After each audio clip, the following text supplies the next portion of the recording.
Next game up, you're going to have Gunners versus Rep City. Gunners come in as the number 3 seed.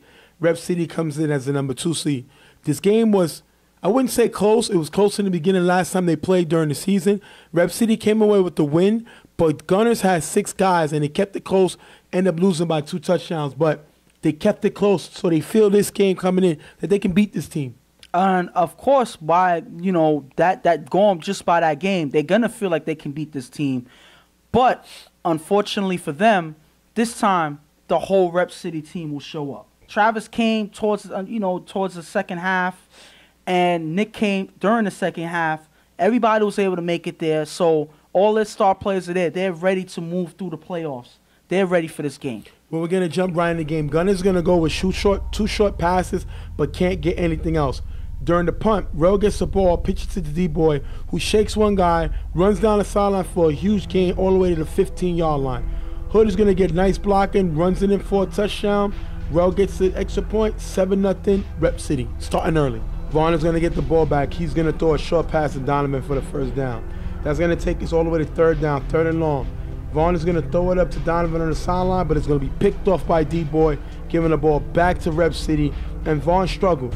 His first 2 possessions, he's not able to get the passes he is. The guys watch film on him and say he has a long windup, so they pretty much knows where he's going. Easily picked off here by D-boy. And the thing about it is, he has a lot of 3rd and long plays too, a lot of 3rd and long drives because he throws too many short passes. There's no game plan when it comes to him moving down the field. When he takes chances, he's able to move down and get bigger chunks off the field. But when he's trying to be safe, they don't get anywhere, and that's what leads to easy turnovers for the defense. Rep City's not able to do nothing. They're going to turn the ball over on downs on their next possession. Vaughn gets the ball back, his 3rd possession. He's struggling to move the ball in 3 plays. That's going to take us to last down. He attempts to throw it to the right side to his receiver, but if you look here, Travis is baiting him. He picks it off, runs it all the way back to the end zone for the touchdown, 13-0, Rep City. And when they have Travis on this field, he takes this team to the next level. We've seen him dominate in the tournament that we just passed over the summer. This guy is good, real good. And I would say he is A-player status in my opinion. Definitely. Because he can play both sides of the field. He's probably one of the better receivers that plays the game. He has blow-away speed. He has the height advantage. He can jump out the gym.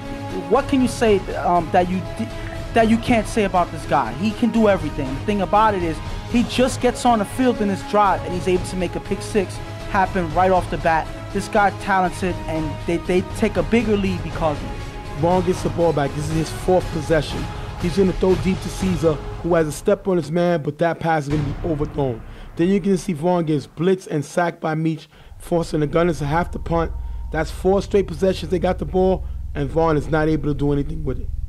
And that, like I said, he's not driving down the field properly. He's being too safe. It's like he's scared of his team. He's not taking any chances, and he's going to have to in order to make anything happen because the little passes, the little 5-yard passes isn't going to get him anywhere, and that's why they turn over the ball. Hood gets the ball back. He's going to throw the Rel open in the gap for a nice gain. Then you're going to see Hood throw to Travis, who dodges 2 defenders and runs it in for the touchdown. His 2nd touchdown of the game, 20-0. Rep City's taking a commanding lead right now. And right now, you see Travis starting to take over the game by himself. He's a guy that can do that. We've seen him do it before for this team. And they're trying to end this game. Travis is taking over. And it doesn't look like the Gunners have anything to do to stop it. Vaughn on 1st down is going to throw deep to Reggie on the sideline. Reggie with a nice catch and a huge gain for the 1st down. That's a great play. He gets ejected for cursing. That has to be a Bonehead University play. You can't be in the playoffs. You can't make a great catch and then get ejected on the same play. And the sad part is that was what, kept their drive alive. That was probably the spark that they needed to get back in this game. And then the one person who makes the one great play in their game gets ejected right afterwards. That's unfortunate, but that's just how the day has been for the Gunners. And hopefully they can, pick them up and end this drive properly, because if not, it was all for naught. Gunners are not going to be able to do anything before the half. They get stopped. 20-0 halftime. 20-0 halftime. Rep City with the commanding lead, dominating this game from the word go. And the thing about it is, right from the huddle, when these guys first is going to start the game, you hear Charlie telling these guys that they they were gonna take this team seriously. They almost lost to this team. They told them about, you know, the situation of last week, the last game they played, how pathetic they were, and that they need to take this game seriously and end this game quick and not take any chances. And you see that focus here in this game. Everybody's playing their best. Second half, Hood on first down, throws deep to Travis, wide open downfield for the touchdown. 26-0. Now we're having a laugher for Rep City. And on the drives that Rep City got stopped, it was Rep City not taking those drives seriously. But right now, all their playmakers are here. Travis with 3 touchdowns in this game already. This game is pretty much all she wrote if the Gunners don't do something, do it quick. But I don't see it happening the way they've been playing all game. Vaughn goes for 3 straight short passes for a short gain. Then on last down, he's going to throw it up in the end zone. Incomplete. Turnover on downs, giving it back to Rep City. Rep City's going to punt after running the clock out. Then you're going to see Vaughn. He's going to get blitzed by Steve-O. He's going to throw the pass out of bounds. Vaughn's going to end up getting ejected for cursing. Pretty much last down, you're going to see Donovan quarterback. He's going to throw it up to Caesar on the sideline. She's going to make a great catch for a huge gain and a first down in traffic. But that's pretty much going to end the game for the Gunners. You're going to see this play right here where D-Boy gets the interception, pretty much cementing the game as Vaughn and the rest of the guys can't come away with this win. They get humiliated by Rep City because they remembered how close the game was before. They do nothing offensively ending this game and the season for And Gunners. I think it wasn't only the humiliating game that transpired on the field that day. I think it was the words that you had in, you know, our last broadcast on the show. I think that's what kind of left a bad taste in their mouth because, you know, you can be pretty harsh. You know, obviously, it's obvious that they weren't supposed to play that bad in the first game. But it didn't sit well with them, and that's why they were looking to destroy this team. So it's my fault? I didn't say that. I'm just stating facts. Listen, they didn't play well last game. The point is, they use it as motivation. I'm not going to say that I said the best of things about them either. The point is, they use that as motivation, which they should have. That's their job, to come here, to focus, for all of these guys to play big. Steve-O was very physical in this game, making Vaughn pay for almost every throw he made. And, you know, Travis, everybody showed up today. Nick, unfortunately, showed up towards the end of the game. He wasn't able to do anything, but the game was already over. So, you know, this team came out to play. This is the team that needs to come out every game during the playoffs. They can go far if they play this way. And that's going to end the season for the Gunners. Unfortunately, they played, you know, better than last year. I give them that. They added a lot better players than last year. This team is a reckoning. But the problem is, I'm not going to say that they added better players, but their players played better this year. Because Caesar did play with them. I remember Donovan there. I remember the twins, Lyle and Zay. I remember all these guys here. The thing about it is they were a little more consistent and they played better for Vaughn. Vaughn is the main person that did not improve on his team. Well, their season is over now.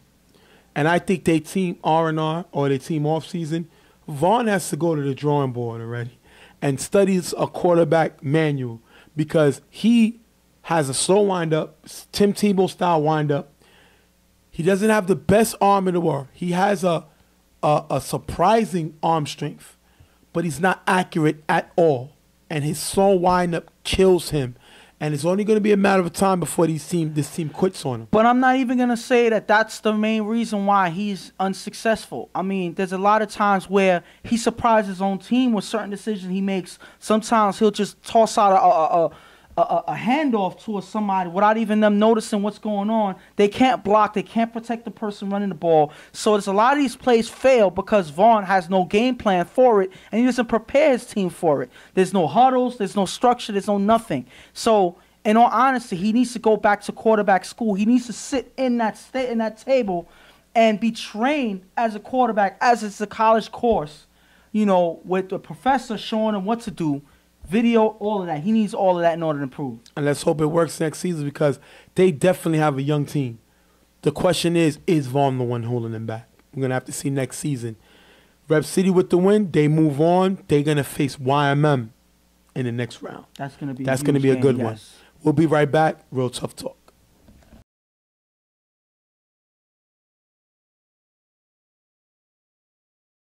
Next game up, you're going to have UNC versus Bravehearts. Bravehearts come in with the number 4 seed, and UNC comes in with the number 5 seed. Bravehearts beat UNC during the season. But this time they have Obi. Obi's back. He had missed him a few games, and this seemed to go as far as Obi could take him. He's a good quarterback. Got arm strength and can run. Good quarterback. Gives UNC a better opportunity to win this game. The thing about it is he hasn't been here in a lot of their games towards the end of the season. So, you know, we got to see if they can create that rhythm again that they're going to need to create, because they need any kind of trick that they have on this team to win this game, because they haven't won any regular season game besides the forfeit that they won. So they got to do something in this game to make it happen, because it hasn't worked in the season. And Bravehearts come in trying to end this game quick, because the winner of this game plays primetime in the next round. So they're going to try to end this game quick. We see Bravehearts have a slower style, slower pace, but I'm pretty sure they don't want to stretch this game too long, knowing that primetime is waiting for them next. We're going to jump right into the game. Third down, Obi gets the ball for UNC. He gets blitzed by Hector. Obi gets past Hector, throws to number 13 on the sideline. It's going to be dropped, intercepted by Dre, giving the ball back to Bravehearts. The question was, Heck might have gotten a sack, which UNC could have challenged to get the ball back, but they didn't. And was it a sack? That's the question. Well, if you look at it, I think that Hector did get the sack. Unfortunately, the ref didn't see it, but it doesn't hurt the Bravehearts because they still get the interception on that play. But if UNC was smart and was paying attention, they would have been able to try to challenge that play. If it was determined a sack, that interception would have been taken away and they would have gotten possession of the ball back.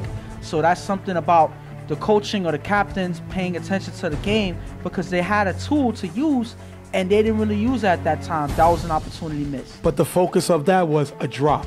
They dropped the ball on a good throw by Obi. That's the main thing to focus on. Bravehearts get the ball back. Third down. Casey's going to throw the Macho downfield. The pass is high, and it's going to be picked off by Probe, giving the ball back to UNC. UNC, great pick by them. They get the ball back here. And the thing about it is, you got to talk about, you know, how they keep games close. A lot of their games this season were close, and that's because they played surprisingly good defense. You know, they make plays on defense, and that's one thing that's kept them alive in these games. And you see a little glimpse of that here in this play. And Casey always makes these mistakes. He's not a downfield thrower. That is not his game. And every time he does it, he gets into trouble and gets into trouble here. Obi gets the ball back on second down. He's going to throw deep to Roulette, who has a step on Boo Boo, but he's going to drop the ball. That is their second drop of the game. Last down, Obi's going to end up getting sacked by Hector, turning the ball over on downs, giving the ball back to Bravehearts. Casey's going to throw 2 passes to Chris for a nice game, then follow up with a pass to Chris in the end zone. Macho's going to get the extra point, 7-0 Bravehearts. And they finally get off on the board after that horrible pass that Casey threw in the last drive. They finally get to, get into their rhythm, driving down the field. They're able to score their first touchdown and hopefully get to see more of this, because they can't afford Casey to force passes the way in the first drive. I would say Casey's the Alex Smith of touch football. There's nothing wrong with that. He can run here and there.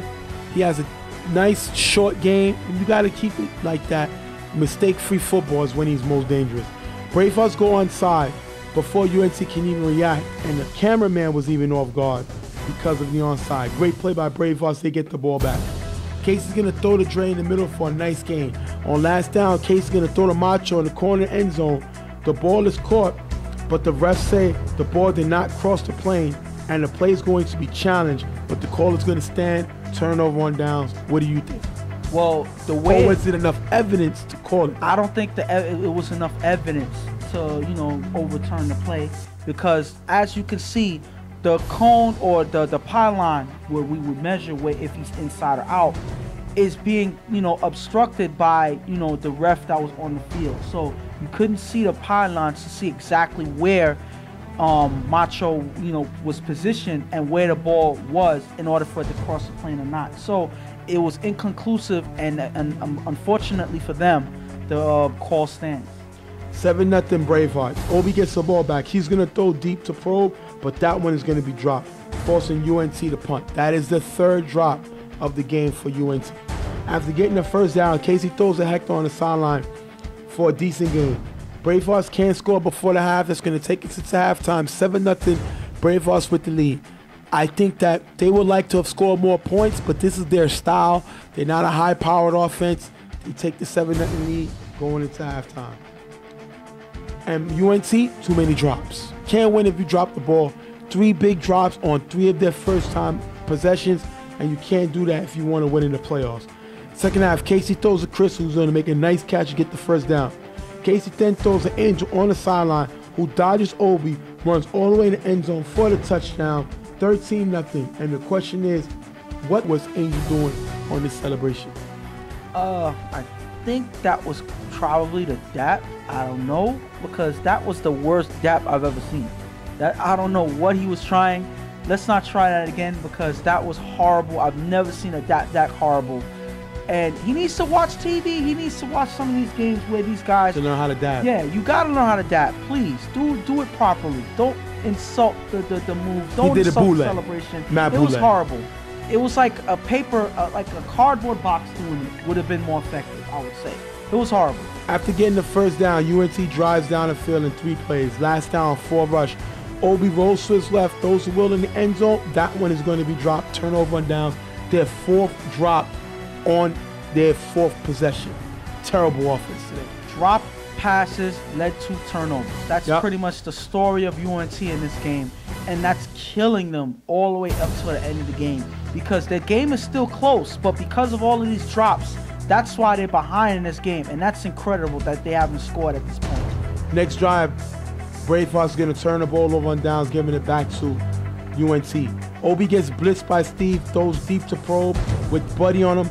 Pass goes over Buddy's head, and Probe scores a touchdown, 13-6. Finally, when they can hold on to a pass, they score. Probe with the great catch. And that was an impressive throw by Obi, even though he was pressured by Steve. Steve is probably one of the linebackers blitzing and that you don't want to see as a quarterback. Yeah. So Steve coming in, he's still able to, Obi's still able to keep his focus and throw an impressive pass over the defender for their first touchdown, a long needed touchdown. Now they're back in the game. Bravehearts gets the ball. They drive to the 5-yard line. Casey finds Macho in the end zone for the touchdown.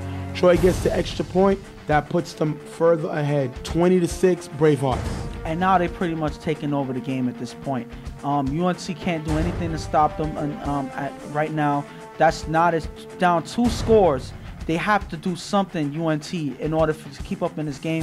But I think they're running out of time at this point. Obi gets the ball. He's going to throw downfield a Will on the sideline. That pass is going to be dropped. Pretty much ending the game. That is their 5th drop on the 5th possession. Definitely terrible offense. Obi shows the frustration as this game ends 20-6. Bravehearts with the win. And I would say that it's more so that UNT lost this game for themselves, because you don't know where this game would have been if they would have caught all these passes. Touchdown passes, deep passes, routine first down passes, 5-yard passes they were dropping. That's horrible if you come out here in a playoff game and play this way. They really disappointed their quarterback. You saw their quarterback playing his best, throwing the best pass he could, and these guys are dropping routine catches. That's horrible, and that's pretty much the main reason why they lost. And Bravehearts move on to the next round. Unfortunately, the team waiting for them is Primetime, a team that beat them during the season. But they're not worrying about that. They're going to try to enjoy this win as they move on to the next round. And I know what UNT's R&R, and R&R stands for rest and relaxation, what we like to call it, or team off season. They need to go to Modell's and buy some hands. Because they dropped pretty much everything. And you see them on the line waiting. Hopefully they got there early. You know I'm not on that line because I can catch. Well, because you're sitting right here with me. So there's no way of knowing right now if you can still do it. This team needs to buy hands because there was so many drops this game, so many drops this season, so many drops of their record. That's why they were what they were. And that's unfortunate because those drop passes probably could have changed the way the season ended for them. Maybe they would have been able to keep up with Bravehearts and even take away the lead. Who knows what could have happened? The point is we'll never know because they did drop those passes and they did lose this game. And unfortunately, they need some hands in order for them to survive in the next season. And Bravehearts move on to the next round with Primetime waiting for them. We're going to have to see what happens. We'll be right back. Bravehearts, with the big win over UNT. 20-6. We'll be right back.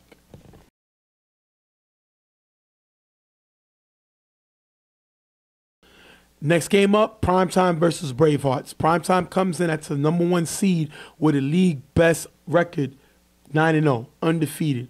And Bravehearts come in #4 seed, just beating UNC. So they have a little bit of a momentum going into this game. But for right now, Primetime has been sitting pretty at the top seed, the best team in the league, record-wise and standing-wise.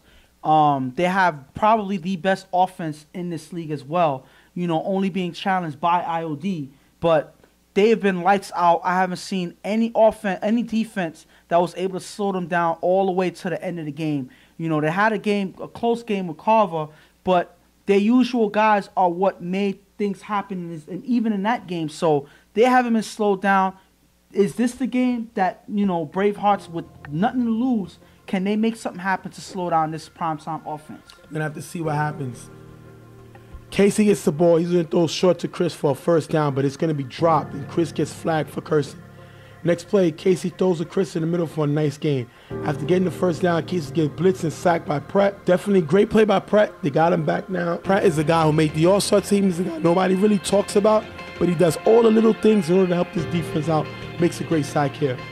After getting blitzed, Casey can't do anything with his drive, and they end up turning over the ball. Second down, Dion gets blitzed by Buddy. He rolls to the right, throws a show on the sideline for a decent gain. Last down, Dion throws to Kenny for the first down, but the pass is way off, turnover, giving the ball back to Bravehearts. Casey throws to Mach on the sideline. Nice catch by Mach, but it's going to be forced out of bounds, incomplete. Casey then throws deep to Dre, but Prince Mo is there to knock the ball away. Casey on fourth down throws short to Troy, but he gets stopped just short of the end zone, turns the ball over on downs. Second time Bravehearts gets stopped from scoring. Primetime gets the ball back. Dion throws to Chris in the middle. Prince tries to make the catch, but it's going to be dropped. Primetime's going to punt, but Bravehearts get bad field position, and these teams are going back and forth. No offense. Is that too good of a defense or just bad offense? I think it's a little of both, because Bravehearts have a surprisingly good defense. All of their games that they lost were very close. They lost by probably 7 or 6 points or so, maybe less than that. The thing about it is their defense locks up on times when they need to. They're physical, even though they don't have blow-away speed on that defense. They're able to keep close to the receivers and make things happen, and I think that's why the game has been so close. Braveheart gets the ball back. They punt, giving it back to Primetime. Dion gets the ball for Primetime. He throws short to Kenny, who has a nice game. Dion's going to then throw downfield to Prince Mo, who catches Angel on the in-out route for the touchdown, 6-0, and Prince Mo is unguardable one-on-one, and he shows here why. I mean, we haven't seen anybody able to stop him on this play. I think in almost every play, on every game that they've played, I've seen Prince Mo get at least one touchdown this way, either by himself or beating a defender for the touchdown. It's crazy how consistent this guy is. We haven't seen nobody able to lock up this man, and there's another game that's an example of that. Second down, Casey throws a Macho on the right side, and it's almost going to be picked off by Jigga. Then on third down, Casey throws a Mach on the right side, and Mach makes the catch despite hands to the face by Prince. Casey then throws a Boo-Boo in the back of the end zone. It's going to be over B-Boy, caught by Boo-Boo for the touchdown, 7-6, Bravehearts. Say it again, Bravehearts. Great play by this team. And if you look at the pass, that was a great pass by KC. When he's able to make passes like that, you said that he's not a downfield quarterback. But when he takes chances and he's accurate, he's dangerous. And this is a great pass that he threw right over B-Boy's head, right into the hands of Boo-Boo. That's an impressive play on both sides. Boo-Boo makes a nice catch. That's the way to stay in the game and take the lead from Primetime. 7-6, Bravehearts with the lead, taking us in the half. We're at the second half now. Second down, Dion gets blitzed by Steve. He's going to roll to the right, throw across to B-Boy, who runs for a big gain in the first down. Next play, Dion's going to find Kenny wide open in the end zone for the touchdown. Steve picks up the flag, personal foul for a dirty hit, 14-7, Primetime with the lead. And that's unfortunate because they didn't need that flag. It's going to be it's going to hurt them on the kickoff. Right. But either way, Kenny was wide open for that play. I see why Steve went to hit him, because the ball may have been able to come out, and it may have been an incomplete pass. Right. Unfortunately, the ref said that he used his shoulder and was not open hands, and that's why he got the flag. Either way, again, Kenny was wide open for the touchdown. I have no idea why that he was unguarded in that play, and that they score another touchdown for primetime. Second down, Casey gets the ball back. He gets blitzed by Golo. Golo just gets blocked by Troy, and Casey's able to get the ball to Heck in the gap. Heck with the catch and run for a big gain, picking up the first down. Casey on 4 rush throws to Chris wide open in the end zone, but it's going to be off target. Bravehearts can't get any closer. They turn the ball on downs. Then Dion hands the ball off to Wayne for a run, but Troy gets the tag for a short gain. Troy knows his Braveheart team. He knows how they run the ball. He makes a great play here to stop them on this run. But Troy gets ejected for cursing. You can't do this if you're Troy. They need you. You're able to stop the run. You get called for cursing, and then you get ejected. I don't see why people get so riled up in this point in the game. You got to control your emotions at this point, because once you get ejected, that hurts your team. You can't come back, and now that's another player that's a playmaker for your team that's missing because of something that you could have avoided. That's unfortunate for Braveheart. Next play, Dion hands the ball off to Chris. Chris gets the run. Buddy attempts to make a tag, and it looks like he missed, and Chris gets a decent gain. Bravehearts challenges the play, and the play is going to be overturned, and it's going to be confirmed that Buddy did get the tag. Great challenge by Bravehearts. Refs didn't see it, but they challenged the Bravehearts do, and they're going to get the big play. Great challenge by them. And that was a good way to use that challenge, because that was a big gain that they would have gotten if they didn't challenge it. So they had no choice at that point. They had to challenge it. It was a smart challenge because Buddy did tag Chris before the run, and that's big for the Bravehearts because it probably prevented a touchdown. Dion on 4th down throws deep to Prince Mo one-on-one with Boo Boo. Prince Mo makes a great catch despite the pass interference. He runs it in for the touchdown, 20-7. And what I like about this play is, first of all, look at the catch. Great catch by Prince Mo. The guy's unguardable one-on-one. Teams make the take the chance, and they lose all the time. But Tiki's yelling at the team for taking that risky play. They were only up 1 score. This was 4th down. He was upset that they tried this play. I mean, if you look at the footage here, you see Tiki walking away right as the camera goes on him, because he already knows what happens, what's going to happen. He doesn't want to be put on camera yelling on his team, but he was yelling at his guys. His guys is confused, saying, "Why are you so mad? We scored the touchdown." But I can understand why the frustration from Tiki, because why take this risk? Why not just punt the ball? The defense has pretty much had the advantage. You lock up and you end the game. You take a risk and give them good field position by going for the play. Fortunately for them, they're able to score on it. Second down, Casey's going to throw the Dre in the gap. It's going to be over his head, picked off by Golo, who runs it all the way back for the end zone, ending this game 26-7, primetime with the win. And with a blowout win, well, it ended in a blowout. It was closer than it looks at the score. Those last 2 touchdowns, those 2 unexpected touchdowns, it could have went another way if Bravehearts would have locked up and played better offense towards this second half of the game. They weren't able to put anything on the scoreboard in this half, and that's pretty much my reason why they lost this game. Primetime does what primetime have to do. They get in, they win the game, and they're worrying about the next round. Braveheart doesn't have the firepower to keep up with primetime. We all know it. They kept it close as long as they could, but primetime ultimately came away with the win. They're just too strong for Bravehearts to handle. Listen, at the end of the day, is it primetime or is it Prince Mo? Because Prince Mo had 2 great touchdowns by himself that pretty much turned the game around for this primetime team. So at the end of the day, like we've been saying all season, Prince Mo has been unguardable all season. And that opens up the field for all the other receivers on this team. This team has the best offense at this point. We haven't seen them slow down by any team. And it's up to see who they face in the next round. Maybe they have a chance because we haven't seen anything yet. And you're going to have the team R&R, Bravehearts, R&R / off-season. They're going to have to go to a counselor for these nightmares that they're getting of primetime. Because primetime stay blowing them out. They blew them out earlier when they played. They blew them out this time when they played. And it's straight nightmare on Elm Street. Freddy Krueger, Prince Mo. Because they cannot guard this man. He torches his team when they play. He continues to torch them. And I think he was the difference maker, and that's who they really focused on, more so than anybody else on the team, because everything else could have been close. Even the Golo interception run back, you erase that.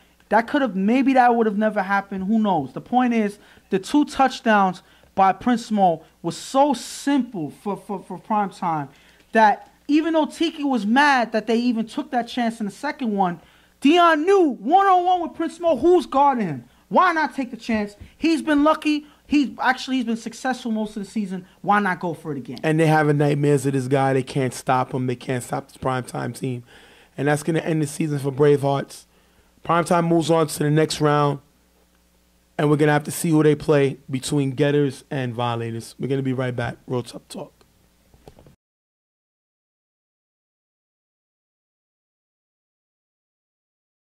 Next game up, you have the number 2 Dem Getters versus the number 3 Violators. And these teams usually go back and forth. They've had battles in the past. We've seen Dem Getters and Violators season. I believe it was 2 seasons ago. So these teams are familiar with each other. And it should be a good physical game because I wouldn't say they're the best of friends when they play each other. Well, let's just say it's a nasty rivalry game when these guys face each other. They're 2 different style teams, but they're teams that are just as hungry as each other to win. So they're going to fight. They're going to fight each other. They're going to try their best to go through whichever team they have to. Unfortunately, they face each other in this round of playoffs, and it's going to be a high, intense physical game. We're going to start off on 4 rush with blocking from Flo. Fred is going to run for a decent game. Getters are going to force a first down off sides and take the 15-yard penalty. Fred is going to throw the receiver on the sideline for a decent game, but then Fred gets sacked by Caesar, taking this to last down. Fred on 4 rush throws a Macho wide open end zone. Macho gets flagged for the push off, replay of down, and then Vada is going to end up getting stopped short of the end zone. You can't be, I give Macho credit for the attempt, but you got to find a way to catch his balls and trying to sneak a push off. He does, and he gets caught. If you look at the play, it looks like, him and Rubio bump into each other. It looks like Rubio kind of cuts off his lane. Right. But unfortunately, the refs see Macho lift his arm trying to get past Rubio, and that's why they threw the flag on Macho. I think if he didn't take that action and just clearly ran into him, I think Rubio would have got called for cutting off his lane. So at the end of the day, Macho is the one who brought the attention on himself by lifting his arm, pushing Rubio out the way, and that's why he got that flag. Martinez gets to start. Wack is not here. Megatron is not here. Megatron hasn't been here half the season, but Wack is a guy who really had great numbers this year.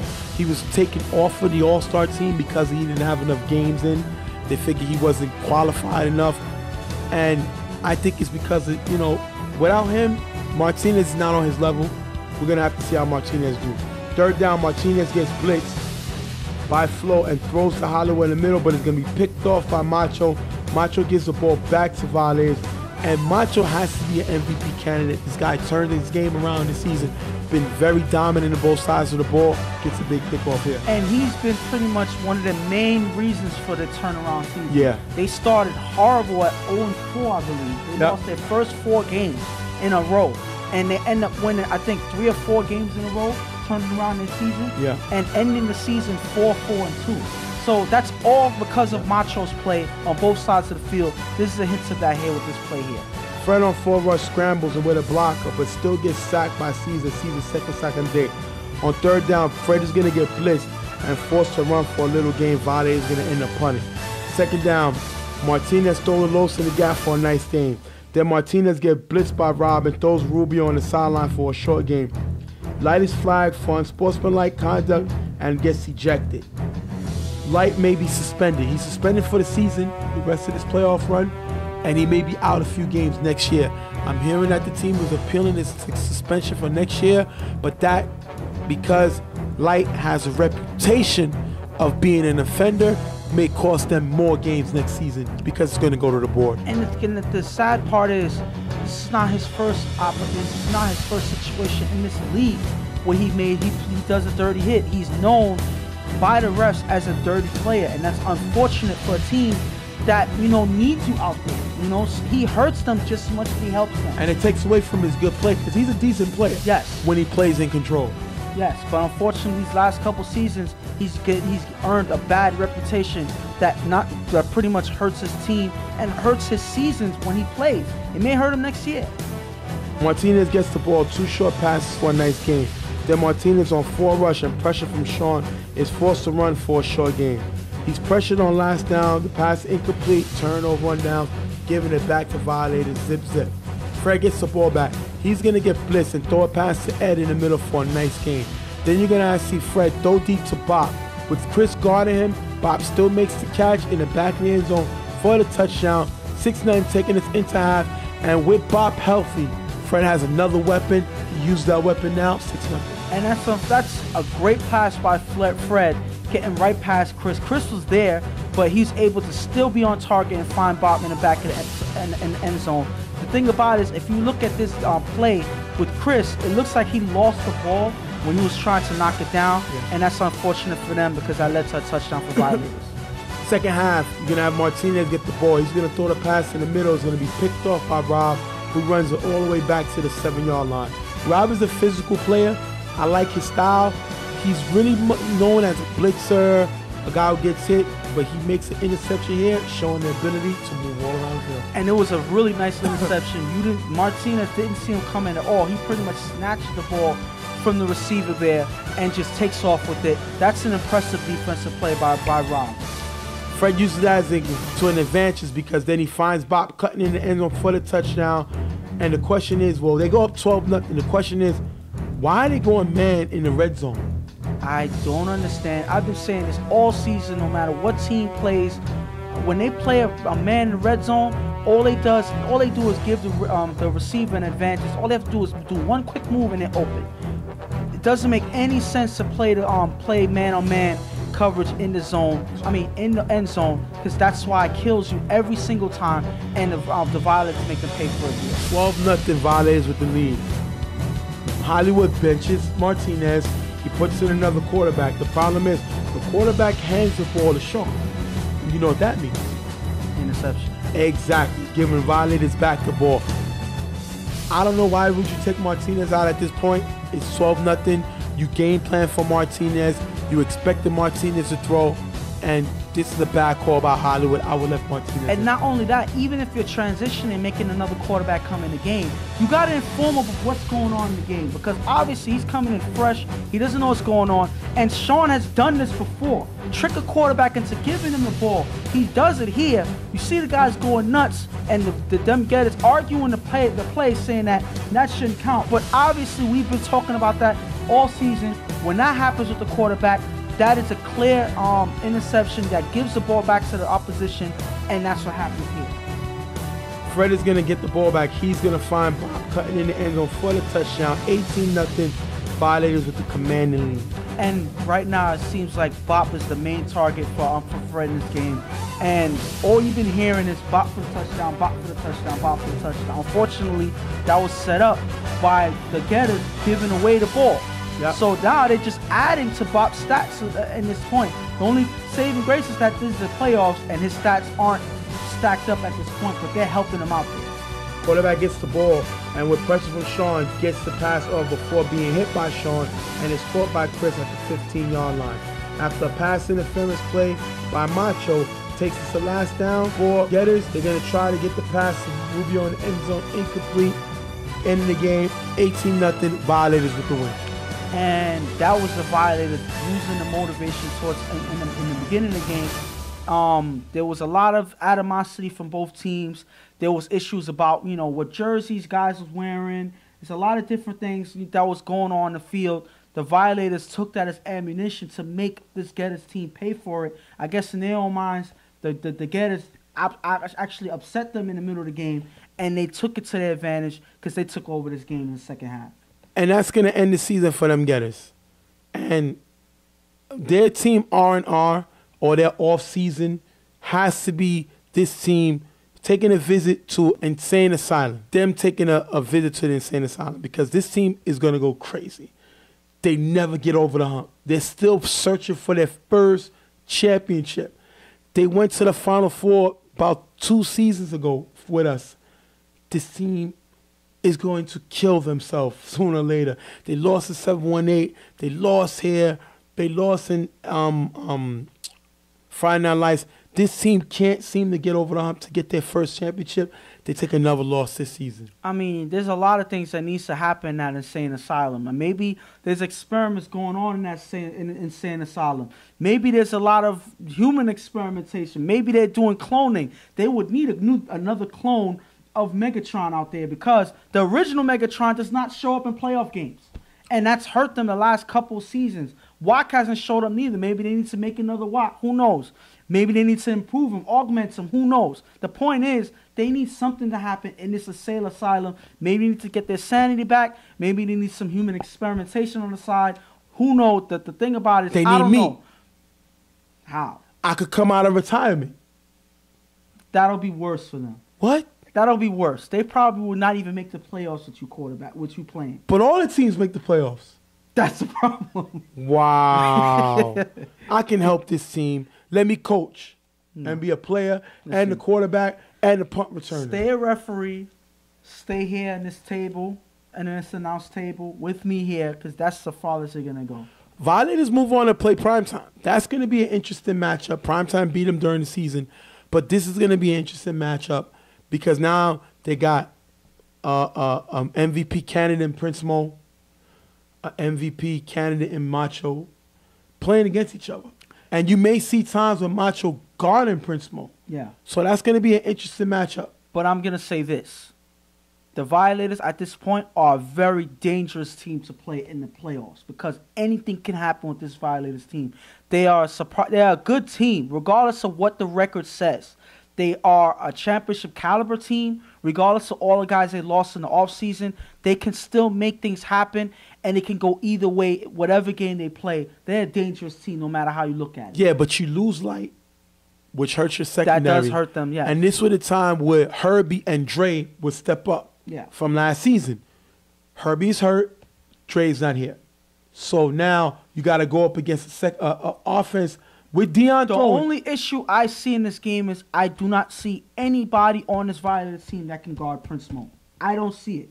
Name a person you think can guard Prince Mo. I don't even think Macho can guard Prince Mo. No, he can't. He's not built to guard Prince Mo. He's not a cornerback guarding wide receiver. He's not a cornerback.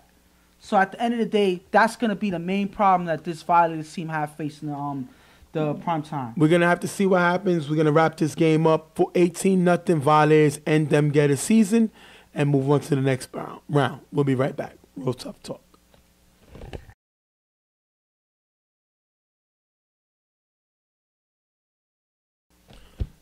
Next game up and last game, Riot versus Generals. Riot come in to number 2 seed. Generals come in to number 3 seed. Riot beat Generals during the season. These teams are familiar with each other. They play with each other in other leagues, LES, PQFL.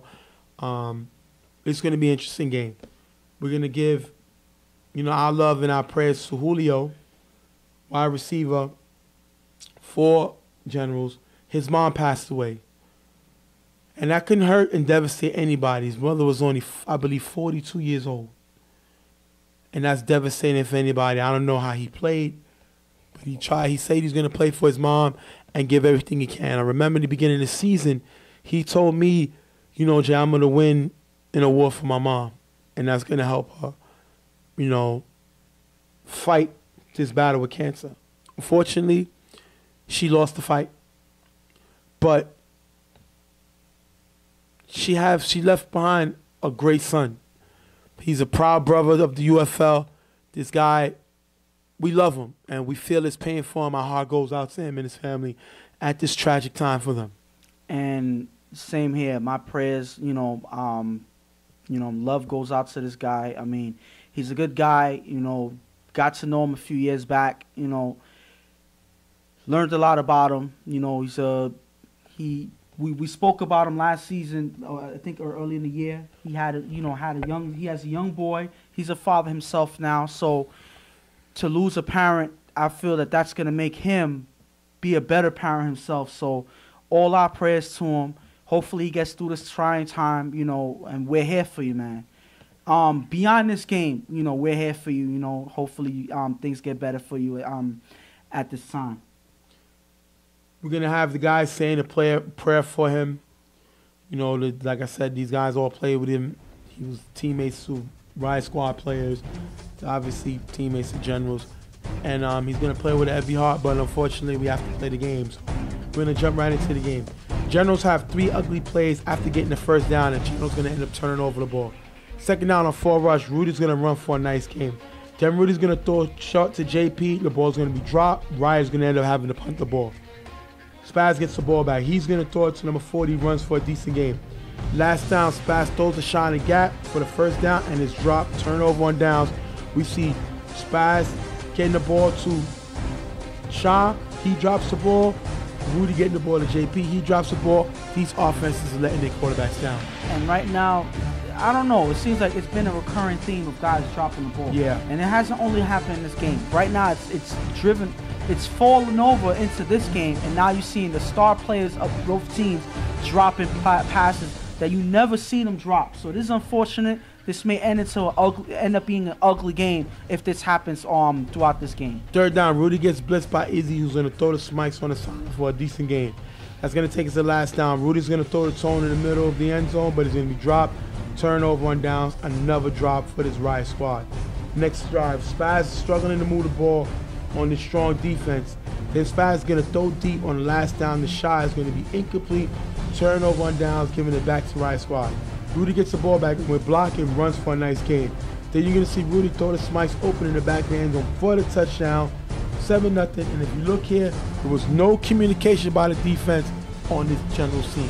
And the thing about it is, at this point, you see two defenders having guys on that they're following. The thing is, they cross by each other and never help each other. So the guys already beat on both sides, but they never stay in their lane and switch receivers for them to defend. That's a proper zone that they could have used. They don't do that. They don't even communicate. And Trey, being in position to stop this play from happening, moves away from the play and leaves Smikes wide open for the touchdown. That's unfortunate, but that's horrible defense. Getting the ball back now, Generals with a few short plays. Spaz throws it up in the end zone. Incomplete. Cecil gets flagged for cursing. He wanted a pass interference. That's going to take us into the half. Was it a pass interference? And I believe it was close, because the guy might have gotten there early, as you know, one of the guys tipped the ball, but unfortunately the refs didn't call it. It was no pass interference, and he goes nuts on that play. That's going to take us into the half. 7-0. Riot Squad with the lead. They're going to end up punting in the second half. Generals punt. Both teams punt back and forth, getting it all the way back to Generals getting the ball. Spaz throws to number 40, is going to run for a nice game. Third down, Spaz throws it to Cecil on the sideline, and this play is knocked away by Tone. I don't know how in the world Cecil does not catch the ball over Tone. Tone is too short for him to guard. But the point is, Cecil has to make this play. I don't care what happened. Cecil has to find a way to catch this ball. Listen, at the end of the day, it depends on how the ball was thrown. If it's a regular routine throw to the chest or anything like that, then Tone's at the level to knock the play away, and that's exactly what happened. There was not a play where you throw it up because he has the height advantage. Spaz did not throw it that way, and that's why Tone was able to knock it away. That's going to take us to last down on 4 rush. He's going to just get the ball over with pressure from Smoke. It's going to be incomplete. It's going to be flag on Riot for illegal contact, but Spaz got hurt on this play. As you see here, Smoke with the tag. You can't hold the ball that long against Smoke. The flag wasn't on Smoke. No, but you can't hold the ball that long against him because he's coming and he gets a hit on Spaz, and Spaz is hurt. Spaz is going to have to leave the game. Julio comes in. He's going to throw the Cecil on the sideline, but it's going to be knocked away by Tone. Turnover on downs, and I guess Tone is the guy who can lock down Cecil, because that's twice we've seen him knock the ball down when Cecil was gone. And when you see the Riot Squad's shortest guy playing corner against one of the General's tallest guys and knocking away passes, that shows how bad your day is. That shows how bad the General's day has been. If you have the defender who's the shortest person on their team knocking away plays, that's unfortunate for them. Riot Squad gets the ball back. They're going to end up turning over. Third down, General struggling on offense. Julio throws the Cecil on the sideline. Is going to be knocked away by Tone. Again, locking up Cecil, I should say, is Tone. Last play, Trey's going to scramble, throw it up. It's going to be incomplete. End of the game. Riot with the win, 7-0. And this is what this Riot Squad do. they can shut you down. We didn't hear about Pig. We didn't hear about JP. We didn't even hear about Smoke. But the team as a unit shut this Generals offense down. And the thing about it is, you see that the Generals obviously weren't ready for this game. The way they've been playing, it was ugly. They were dropping passes. Passes weren't thrown right, and then Spaz gets thrown out. Spaz gets hurt in the game. You see Cesso having passes knocked away from him by Tone, the shortest guy on the Riot Squad defense, and he's an offensive player. So everything went wrong for this Generals team. This is the worst way to end the season. Even though they started horribly, it ended horrible. So you kind of see where this season was going from the beginning of this year. Now, due to respect for this team, we're not going to do a team R&R. We're not going to do a team off-season. We're not going to poke fun at them at this time. You know, we do it for everybody. It's all fun. It's all love. But at this time, I think they were playing with heavy hearts for their player. Yeah. You know, they didn't look like the same Generals team. They didn't look like they had the energy. And given this tragic situation, it's understandable. So we're not going to do that for this team. Again, unfortunately, the team season is over. We know they're going to come back stronger. They're just happy to get it over with. They want to come back motivated, stronger next season. Riot moves on. Now, Riot has a great defense, but their offense struggled. And we also heard a rumor that one of their players was intoxicated, Ouija, and he dropped several passes this game, which caused him and JP to get into some type of argument. And they cannot do this coming in next week against Carver Mob, because when you do that against a two-time defending champs, you're going to get blown off the field early. And the thing about it is they're a team that takes advantage of every mistake you make, and there's going to be a lot of mistakes if you come out the way that they did this game. They played some impressive defense, but if you don't put up points, if you only put up 7 in a game, you're not going to win that way against Carver at all. You have no chance. So the thing about it, they have to fix it. They have to get these things together. They have to get their offense stronger and set up a better game plan if they want to survive against Carver next week. And we're going to end up wrapping up the show, Riot with the win, moving on to the next round against Carver. So these are your playoff matchups you can see on the screen. Carver Mob versus Riot Squad. Primetime versus Violators. IOD versus the U. YMM versus Rep City. Those are all great games. I'm excited to be here next week. We're going to have to see how that turns out next week. And again, those are going to be, in my opinion, a lot of those games are going to determine who plays in the championship. I believe the way they perform in this level of the playoffs is telling on how they go throughout towards the end of the season. So I'm excited for these games. All of these teams have been playing great and all the way up to this point. So it's all up to win or go home at this point, but it's the best teams playing these games. And all I can say is I can't wait. We're going to wrap up the show. You should see the All-Star video next week. Next week, the All-Star West should be up. The Final Four week, the All-Star East should be up. And hopefully we'll have up the award categories this week. Who's up there for what awards. And we'll see who has an opportunity to take home different awards. We have several awards in this league, and we're going to have to see who comes away with it. But that being said, we're going to wrap up the show right now. We're down to 8 teams left, and we're going to have to see who comes away making it to the Final Four. And like I said, I just can't wait myself. There's nothing else I can say. The team that I'm watching right now for next week is Wyman. I'm watching them because they're a team that's been playing surprising all season, and I want to see how they're going to be able to get past this Rep City team. That's a surprising team when all of their teammates are here. And if their teammates are here, then it's going to be a hard game for Wyman, in my opinion. I want to see this primetime team play the Violators. I think Violators have opportunity to beat them, but they have problems. They can't match up with their receivers, B-Roy, Kenny, and B-Roy, Kenny, and Prince Smoke. That's too much firepower offensively. And then at the quarterback position, Dion can outrun Sean all day and buy more time. So that's going to be a mismatch for this Violators offense. But the Violators are very physical, and sometimes they get you out of your game plan because of that physicality, and that's something to see. I also want to see the U versus IOD. IOD didn't play great against Slaughterhouse, and when you play a better defense in the U, what's going to happen? This team has playmakers on this defensive side of the ball that can make plays, and is IOD brave enough to even kick the ball to Shannon? He's one of the most dangerous players in the league. We're going to have to see what happens with that one. So those are some matchups that we're gonna love to see.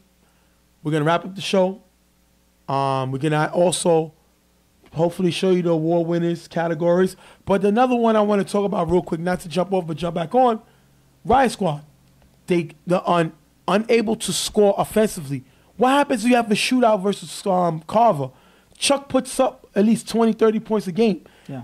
If you can't score points, you're not going to win. I don't care how good your defense is. Chuck is going to score. Well, he didn't score 20 points in that game. He scored 13 the first time they played. But this is playoff time. Yeah. Everything changes in the playoffs. And then you got the other game that we want to talk about, like you said, YMM, Rep City. And Rep City has an opportunity to upset YMM. We got to wonder what YMM team we see. And if YMM loses this game, are they even going to stay together in the Church League? Because this is their best team that they ever had in this league. And if this is not their opportunity to get it, now that the Browns are not here, they don't have any other opportunity. So we're going to have to see what happens. That being said, we're going to wrap up the show. We're going to see y'all next week. Stephen J, here with Ghost. See y'all guys next week on Real Tough Talk. We out of here.